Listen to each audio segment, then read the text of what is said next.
اگر انسان یہ سمجھتا ہے کہ اس کے پاس اس کے اندر کچھ رانگ انکلینیشنز ہے، کچھ رانگ چیزیں ہیں، تو اس کو کنٹرول کرنے کے لیے سب سے اہم چیز یہ ہے کہ آپ دین میں جو واجبات اور محرمات ہیں اس کو صحیح سے سمجھیں، ٹھیک ہے؟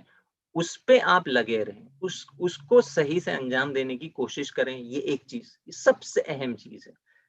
سب سے اہم چیز ہے کہ دین کے واجبات کو بہتر سمجھیں، اور جو محرمات ہے، جو حرام چیزیں بیان کی گئی ہے، اس کو بہتر سمجھیں اور اس پہ عمل کریں.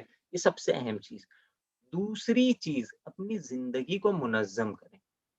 خدا کے لیے اپنی زندگیوں کو منظم کریں. آپ جیسے حدیثوں میں آیا کہ آپ اپنے جو ٹائم کو تقسیم کریں. ایک ٹائم آپ کا فیملی کے لیے ہونا چاہیے، ایک ٹائم آپ کا پیسے کمانے کے لیے، یعنی جو آپ کا امرار معاش ہے اس کے لیے ہونا چاہیے، ایک ٹائم آپ کا جو ہے انٹرٹینمنٹ کے لیے ہونا چاہیے. یعنی زندگی میں انٹرٹینمنٹ ضروری ہے. دین امام ہفتم سے یہ حدیث ہے، امام ہفتم موسیٰ کاظم علیہ الصلوۃ والسلام سے یہ حدیث ہے. ایک ٹائم آپ کے لیے جو حلال انٹرٹینمنٹ ہے اس کے لیے ہونا چاہیے، اور ایک ٹائم عبادت کے لیے ہونا چاہیے.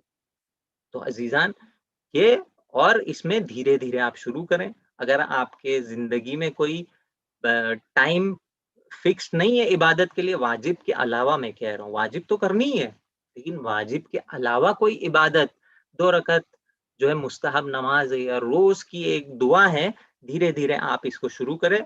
ایک دم سے آپ ایک بہت بڑی چھلانگ نہ لگائیں کہ روز میں جو ہے 20 رکعت نافلہ پڑھوں گا، یا جو ظہر اور عصر و مغرب و عشاء کی نافلہ ہے وہ میں جو ہے ایک دم سے پڑھنا شروع کروں گا. نہ، یہ نہ، بہت کم سے لیکن منظم طور پہ، اور پرسسٹنٹلی اس کو انجام دے. منظم کریں، اپنی زندگی کو منظم کریں.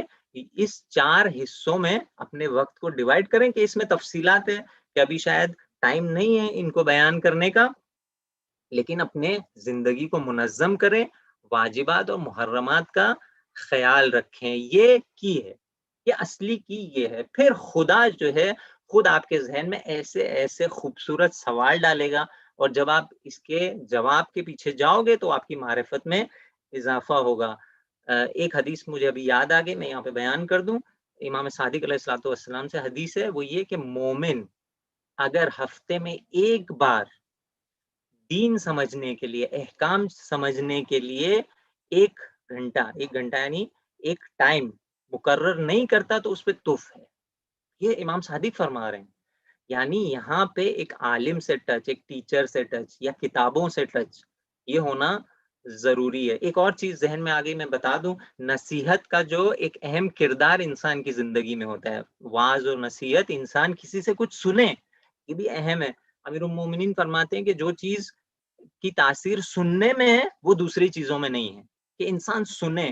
ایک واقعہ مجھے ابھی یاد آ گیا، میں بتا دوں. حضرت سلیمان کا وہ واقعہ آپ نے قرآن میں بھی جس کی طرف اشارہ ہے، کہ جب ان کی آرمی نکلی تھی تو جو چونٹیاں تھی، جو اینٹس تھی، وہ جو ہے انہوں نے آپس میں بات کرنا شروع کہا کہ اپنے اپنے گھر پہ چلے جاؤ. اینٹ کی جو رانی تھی اس نے سب کو کہا کہ اپنے اپنے گھر پہ چلے جاؤ، وگرنہ جہالت میں یہ آرمی جو ہے ہم کو کچل دے گی. اور حضرت سلیمان آپ جانتے ہیں کہ جانوروں کی لینگویج سمجھتے تھے.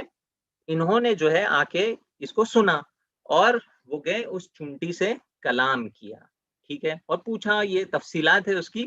آخر میں آ کے حضرت سلیمان نے ایک عجیب چیز کہی. اس چونٹی سے کہا کہ مجھے نصیحت کرو. ٹھیک، چونٹی نے تعجب کیا، نبی خدا میں آپ کو نصیحت کروں؟ تو دیکھیں، واعظ اور نصیحت جو ہے اس میں ضروری نہیں ہے چھوٹے بڑے کا لحاظ آپ کریں. آپ چھوٹے سے بھی نصیحت لے سکتے ہیں، واعظ لے سکتے ہیں. اگر وہ اچھی بات کر رہا ہے تو اس کی بات سنیں، ٹھیک ہے. ہمارے پاس تو یہاں پہ اتنا ذخیرہ ہے، ذاکرین ہے، علماء ہیں، انہوں نے اتنی باتیں کہی ہیں، ان کو بیٹھ کے سنیں. تو یہاں پہ آ کے اس چونٹی نے کہا کہ واقعی میں نصیحت کروں آپ کو؟ تو حضرت سلیمان نے فرمایا کہ جی نصیحت کریں مجھے. تو انہوں نے کیا نصیحت کی، دیکھیں کتنی خوبصورت نصیحت کی.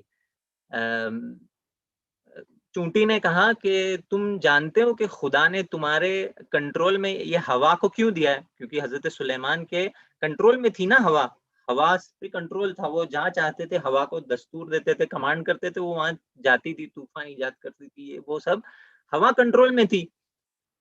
تو چونٹی نے جو ہے وہ کہا کہ تم کو پتا ہے کہ ہوا کیوں دی ہے، ہوا کیوں کنٹرول میں دی ہے تمہارے؟ تو حضرت سلیمان نے کہا کہ تم بتاؤ. تو چونٹی نے کہا کہ دیکھیے آپ کا ملک جو ہے وہ ہوا پہ ہے، خیال رکھنا، ٹھیک ہے، ہوا پہ ہے آپ کا ملک، یعنی ہوا کی وجہ سے تمہارا ہوا میں ہے ملک، خیال رکھنا. تو یہاں پہ حضرت سلیمان کے آنکھ میں آنسو آ گئے، سمجھ گئے وہ کیا کہنا چاہ رہی ہے چونٹی. تو کہیں یعنی خدا نہ کرے نبی خدا ہے، لیکن جو ہے چونٹی نے ایک بڑا پیغام جو ہے یہاں پہ دیا تھا. تو دیکھیں یہ چیزیں ہماری زندگی میں ہونا چاہیے، ایک حصہ ہمارے زندگی کا عبادت کے اندر ہونا چاہیے، معرفت کے لیے ہونا چاہیے.